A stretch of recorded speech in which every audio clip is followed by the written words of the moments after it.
Eu não sei se a Solana morre, não sei se... Eu gosto do projeto Solana, apesar de hoje não estar mais posicionado nela, né? Eu tenho Solana, mais pô, também. travou pra caramba esse ano, bicho. E o pior é Travou, que foi hackeada e a desgraça esse... toda. O que é que acontece? A gente tem um movimento muito mais forte, no caso de usabilidade do blockchain, né? Para a galera entender. Entenda o blockchain como uma. Entenda não, o blockchain é uma rede. Aí você olha para essa rede, e se tem muita gente utilizando essa rede, a rede congestiona, a rede sobrecarrega.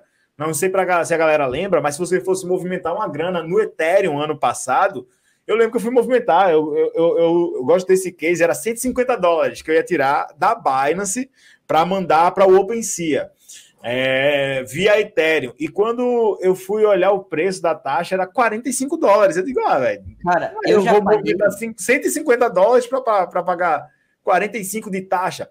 Porque quanto mais está sendo sobrecarregada a blockchain, mais cara fica as taxas de transações dela.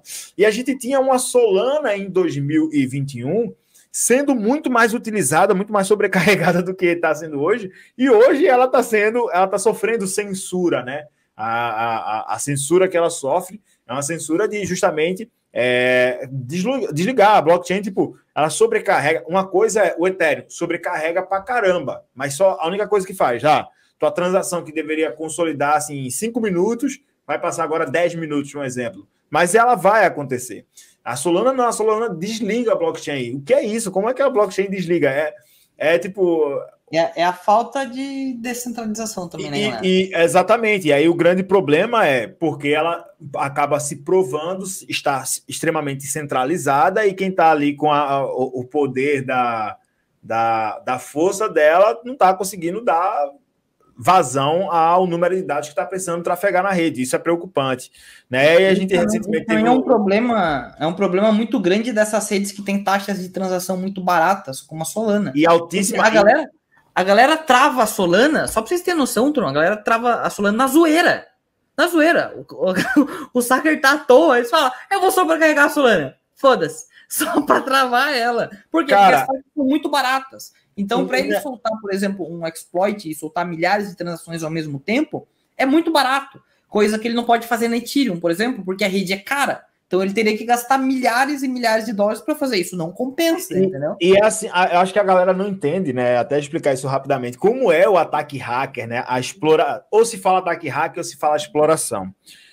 A gente subestima que se gastaria ali uma média de, no mínimo, uma média de hoje, cerca de 10 bilhões de dólares para você tentar sobrecarregar a rede do Bitcoin, fazendo ao ponto que você conseguisse explorar a rede, explorar um determinado bloco. Então, a gente pelo menos pressupõe que não existe alguém que vá gastar esse dinheiro e, além de gastar esse dinheiro, que tenha inteligência para fazer isso, né? Já a Ethereum, ou a Ethereum, né, como o Fernando fala, Ethereum, né, é uma rede que já se sofreu diversas, na verdade, tentativas de exploração. E o próprio Vitalik, ele até fala. Por isso, o Vitalik é muito, inclusive, ele é muito crítico às pontes, né? Como, por exemplo, a Harmony. Porque nas pontes, ele diz, caraca, eu consigo garantir o que está dentro do Ethereum. O que eu não consigo garantir é o que você está fazendo interponte. Né? O que é que a ponte faz? Ela vai tirar da Binance e levar para o Ethereum. Né? Então, você está tirando de uma rede que não é segunda camada, né, como, por exemplo, a Matic, e está levando para uma outra rede, ou seja, você está tokenizando um determinado ativo, só que esse ativo ele vai passar por uma ponte, e essa ponte fica muito mais fácil de ser hackeada. Aí o que é que os hackers fazem? E muitas vezes os hackers fazem isso para testar mesmo, né, porque como são de código-fonte aberto, o mais importante é que elas sofram isso para que elas possam, inclusive, ser corrigidas. Né? E aí o que é que acontece dentro desse caminho? Né, muitas vezes o ataque vai dar certo, e é o que aconteceu e tem acontecido com a Solana. Teve um cara, não sei se tu soube disso, né? A Solana tinha um TVL absurdo, né, de DeFi. O total de valor bloqueado dentro da rede era muito grande, mas por quê? Um filho da mãe, ele criou um protocolo e conseguiu, sei lá, colocar aquele protocolo ali a próximo de R$1 bilhão. Né? Conseguiu meter aí, sei lá, 250 milhões de dólares no total de valor bloqueado nos tokens dele.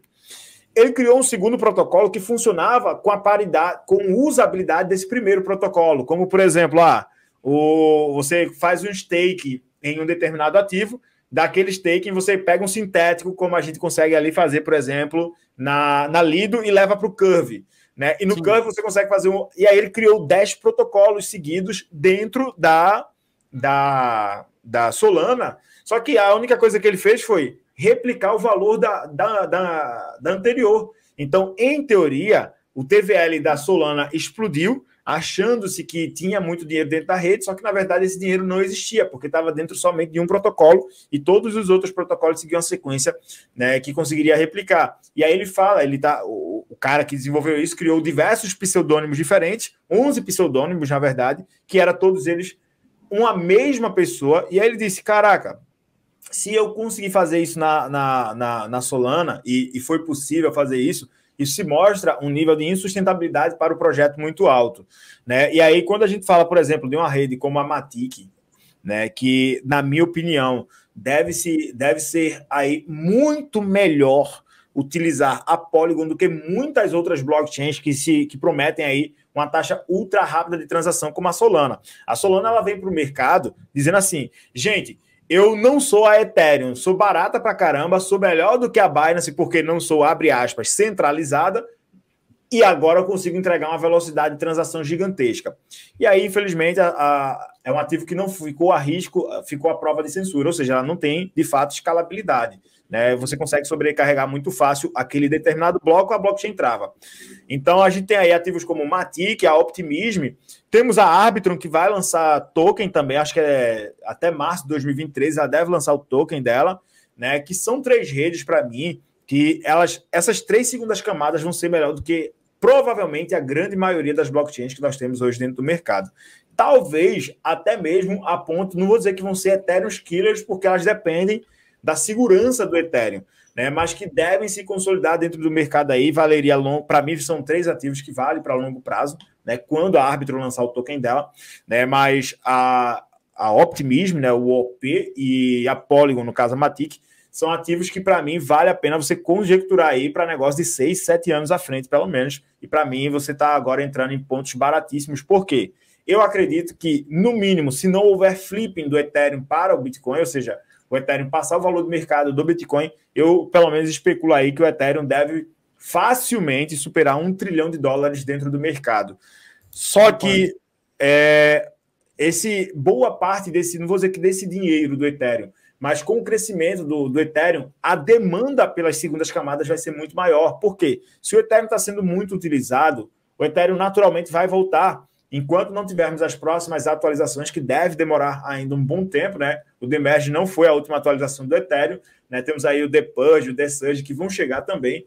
Então, Matic e Optimism, né, que são as que já têm tokens, são redes que, na minha opinião, vão ser, não é que vão ser muito utilizadas, elas vão ser obrigatoriamente necessárias, né, para fazer com que o Ethereum continue existindo.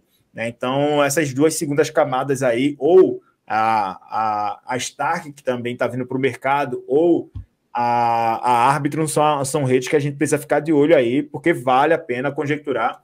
Inclusive, depois, Fernandão, eu vou até buscar um pouquinho de informação sobre o airdrop da Arbitrum, né? E aí a gente depois pode fazer até um conteúdo aí falando sobre a galera conseguir aí uma rendazinha para pegar esses airdrops aí de graça, né? E fazer uma grana também.